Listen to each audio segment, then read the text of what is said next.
Hello भाई भौणी माने मो ना सबिता। आजिर गप होची भेणेई ओपाड़ी देले मो बियार बाल।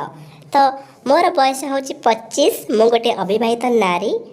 कहानी आरंभ हवा आगु मु आपण मानक टिके कहि दउची अनुरोध चैनल को सब्सक्राइब करंतु और लाइक करंतु और शेयर करंतु। तो आजिर टॉपिक अच्छी तो भेणेई केमिति मते गेहिले कच्चा कच्चा करी। तो किछि दिन तळर कथा भेणेई आसीथिले आम घर को जितेबेले कि बापा बोऊ घरे नथिले मु थिली एका घरे सी आसीथिले घर को 2 दिन पाई रहिया पाई। तो गपटी स्टार्ट करिबा चलो।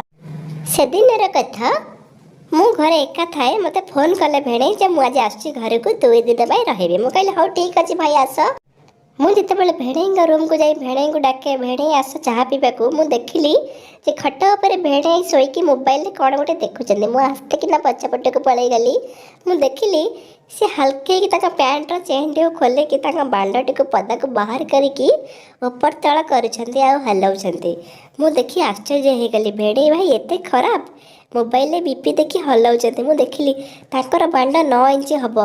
मु मो बिया को संभाली पाइलिनी आ आंगुठी पुरे सेटू बाहरी आसिली। तापरे मु आसिकी रोसई घरे रोसई कली। रोसई जितले मु एपटे करूथिली मते लागिला किए गोटे मो पछरु आसुची। मु कितु पछको अनेल नाही।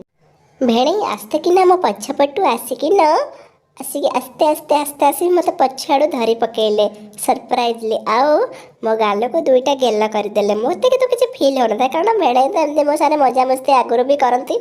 मोर से टेंशन नथिला जे से मो संगटे किछि खराब काम करिया बोलिका। मु ता कहली एमती कोन गोटे होउछ जे सेटु हल्के की सेट मते छाड़ी देले आ मु मोर रोसई कली।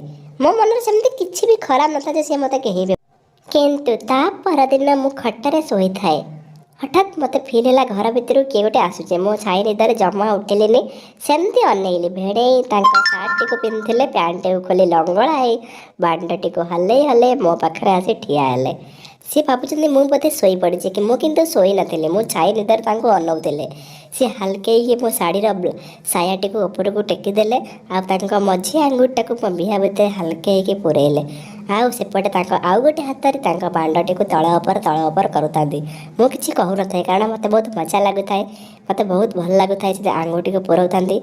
ठीक किछि समय परे मु जानिकिना हेकिना उठी पड़ेली। भेणेई सागे सागे मोर सायाटा को तळ पकई दे कि टिके पछको हेई ता बांडटी को लुचेई देले। मु कहली कोन करथिला से किछि न कहि सीधा मो ऊपर चढ़ी गले आ मो साड़ीटी को टाणी देई मो बियारे ता बांडटी को पुरई देले आ मते केही चलले मते किछि कहबा को सुजोग भी देले। मते बहुत भल लागुथाय। मो दूध को पीले मो गांडी रे गेही चलले मते जबरदस्ती राति सारा से देना भेणेई गेही मते कन्यारू महिला करदेले आ मते भी बहुत भल लागुथाय एते बड़ बांडारू गेहा खाई। तो एठी समाप्त होउची हमर साड़ी भेणेई घियणा गप। जदि आपनको भल लागिछि तो प्लीज सब्सक्राइब करिवे लाइक करिवे आ आपण मानक सांग मानकु शेयर भी करि परिवे। Bye love you. नेक्स्ट कोन आनिबा गप कमेंट करि जणांतु।